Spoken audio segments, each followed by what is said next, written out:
Hello दोस्तों, स्वागत है आपका हमारे YouTube channel study political science में।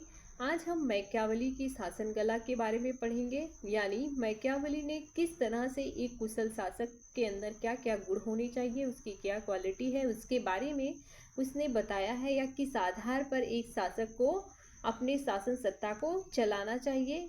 इसके बारे में मैकियावेली ने सबसे महत्वपूर्ण ये तथ्य अपने राजनैतिक विचारधारा को देता है, जो कि उसके तात्कालिक परिस्थितियों से यह पूर्णतः प्रभावित होता है।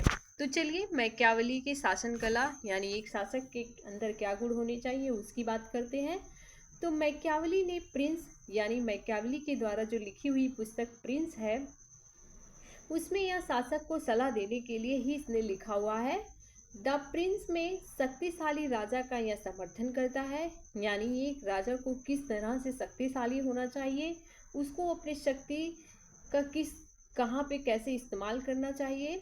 और द डिस्कोर्सेस यानी जो उसकी दूसरी पुस्तक द डिस्कोर्सेस है, या मेडिसी यानी जो जब मैकियावेली मैकियावेली के समय में ही मेडिसी एक शासक है, जो कि उसका जो शासन है वह गणतंत्री है। तो यह गणतंत्र को समर्थन देता है और कहता भी है कि जो ये इसकी पुस्तक है डिस्कोर्सेस, वह गणतंत्र यानी मेडिसी शासक को यहाँ समर्पित है।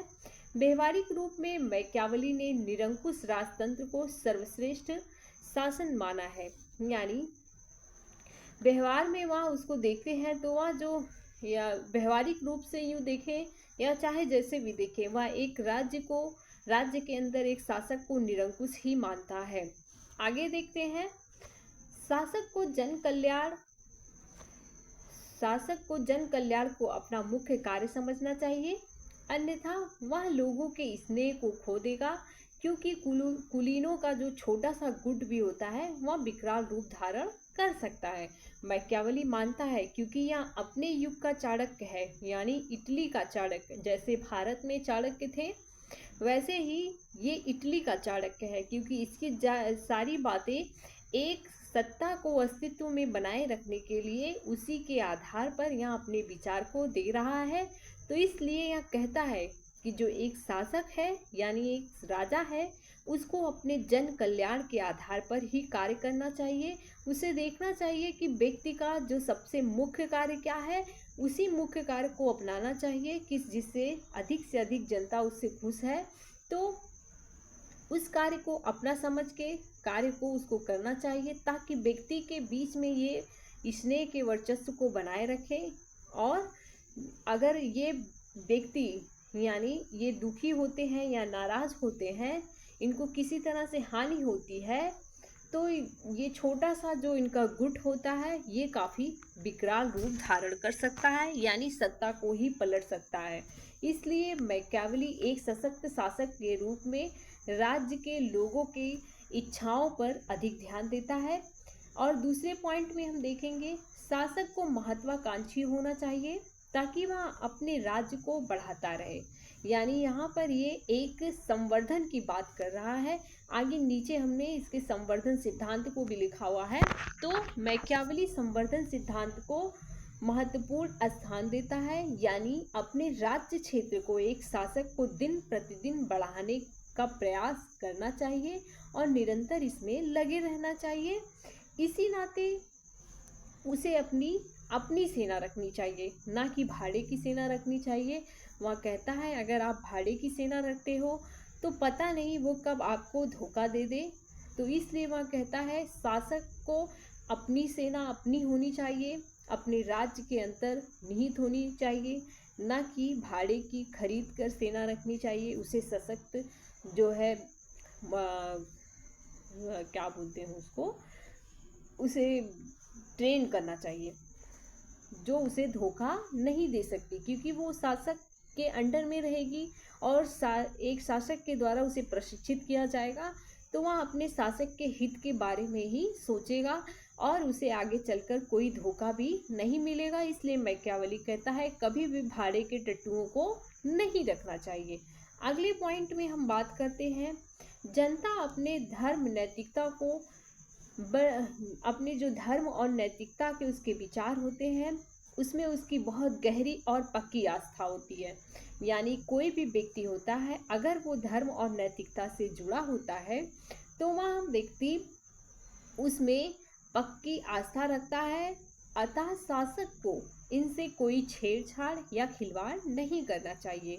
यानी मैकियावेली एक शासक को यह भी सलाह देता है कि अगर जनता धर्म और नैतिकता में विश्वास रखती है तो उसे कभी भी छेड़ना नहीं चाहिए, यानी उसके धर्म नैतिकता को अनुचित नहीं बताना चाहिए, परंतु और वह यंत्र के रूप में उसका प्रयोग कर सकता है। यानी एक शासक उसको यंत्र के रूप में भी प्रयोग कर सकता है, अपनी जो सत्ता है उसको सशक्त बनाने के लिए, रखने के लिए या दृढ़ बनाने के लिए, जनता में विश्वास को बनाए रखने के लिए एक शासक उसको यंत्र के रूप में यानी लोगों के सामने दिखावा करके नैतिकता और धर्म का एक अच्छा राज्य का निर्माण कर सकता है।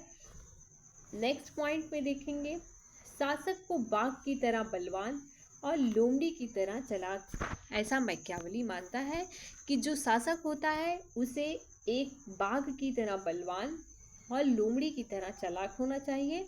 जैसे एक बाघ अपने शत्रुओं को मार सकता है परंतु उसे जाल में नहीं फंसा सकता, लेकिन यहीं अगर एक लोमड़ी की तरह शासक जो चालाक रहेगा तो वह जाल में कभी नहीं फंसेगा।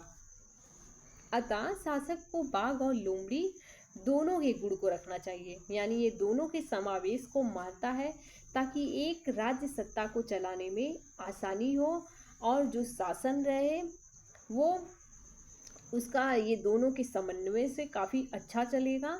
यानी उसके अंदर बलवान व एक मजबूत शासक भी रहेगा और दूसरा चालाक शासक भी रहेगा, ताकि समय आने पर अपने राज्य के अस्तित्व को बचाने के लिए दूसरे शासक से युद्ध करने, उससे छल करने, अपने शासन सत्ता को बचाए रखने के लिए उसमें काम दे सकता है। इसलिए यह दोनों गुण का समावेश कहता है। व्यक्तिगत और जन नैतिकता, यह दो नैतिकता की बात करता है। यानी राजा को गैर नैतिक होना चाहिए, यानी वह नैतिकता से इतना जुड़ा होना नहीं चाहिए और जनता की नज़र में नैतिक और वास्तविकता में नैतिकता से दूर होना चाहिए। समय आने पर उसी नैतिकता को आप साधन के रूप में यूज कर सकते हो अपने साध्य को पाने के लिए। आगे देखेंगे, राजनीति का जो मैकियावेली है मूल उद्देश्य क्या मानता है? शक्ति अर्जन। यानी एक शासक को इतना सशक्त शक्ति को अर्जित कर लेना चाहिए ताकि आसपास के जो खतरा होता है युद्ध का, उससे इसे फेस करने में आसानी हो। यानी आसपास के जो राज्य होते हैं, जो राजा होते हैं, निरंतर घात लगाकर बैठे रहते हैं। अगर राजा के पास अपनी शक्ति जो है काफ़ी ज़्यादा होगी, यानी वो शक्ति अर्जित करने में बहुत ही माहिर होगा, तो आसपास के जो शासक होंगे वो इससे भयभीत रहेंगे और जो राजा पे अटैक करने की विचार को कम कर देंगे। और यह आगे यही बात करता है, साध्य ही साधनों का औचित्य सिद्ध करते हैं। यानी यहाँ कहता है कि साध्य यानी लक्ष्य को प्राप्त करने के लिए लक्ष्य को मेन मोटो बनाना चाहिए। यानी ये कहता है जो हमारा लक्ष्य होता है उसको महत्वपूर्ण मानना चाहिए और उस लक्ष्य को प्राप्त करने के लिए चाहे कोई भी साधन हो, किस प्रकार का भी साधन हो, उसको ये उचित मानता है कि उसका यूज़ करके बस हमको अपने लक्ष्य को प्राप्त कर लेना चाहिए। यानी जैसे हम चाणक्य को देखते हैं कि वह साम दाम दंड भेद की नीति को अपनाकर एक अपनी सत्ता को अस्तित्व में बनाए रखने के लिए किस तरह से बताता है, भी साम दाम दंड भेद की नीति को अपनाने की बात करता है और वह कहता है कि शासक को निर्भीक होकर इन सब चीज़ों का उपयोग करना चाहिए ताकि अपने राज्य को हमेशा सुदृढ़ बनाकर रख सके और अन्य दूसरे शासक के द्वारा इसे जीता नहीं जा सके। और फिर लास्ट में हम बात करेंगे राज्य विवर्धन, यानी राज्य के विस्तार की यहाँ बात करता है, राज्य संरक्षण और राज्य की सुरक्षा की बात करता है, प्रिजर्वेशन ऑफ स्टेट की बात करता है। यानी ये दोनों के लिए शस्त्र बल और युद्ध आवश्यक मानता है और यह कहता है कि समय आने पर आप संधि कर सकते हैं और जैसे ही वो संधि बीत जाती है या आपका राज्य अस्तित्व में रहता है, उसे किसी प्रकार का भय नहीं रहता नष्ट होने का, उसके बाद से राजा को उस संधि को वहाँ भूल भी जाए तो कोई फर्क नहीं पड़ता है। यानी वो राज्य जो एक राजा है, राजा को बताता है कि वह साम दाम दंड भेद जो नीति है इन सबको अपनाना चाहिए और बहुत ही चालाकी के साथ अपने राज्य को बचा के रखना चाहिए। तो इस तरह से वह एक राजा को निरंकुश राजतंत्र के खाई में धकेल देता है और कहता है कि राजा को निरंकुश बनना चाहिए। और हम यथार्थ में यूँ देखें तो जो आधुनिक समय है, इस समय भी वही चल रहा है। तो इस तरह से मैकियावेली की जो नीति है राजनैतिक, वो महत्वपूर्ण मानी गई है। जो उस समय तो इसकी महत्वता नहीं जानते लोग, लेकिन बाद में चलकर 100 साल बाद इसको हम अपने दैनिक जीवन में भी देखते हैं, क्योंकि यह धर्मनिरपेक्षता की भी बात करने लगता है, जो आज के समय में संविधान में ये लागू भी होता है धर्मनिरपेक्षता को लेकर। तो चलिए इसी के साथ हमारा वीडियो समाप्त होता है। Thank you.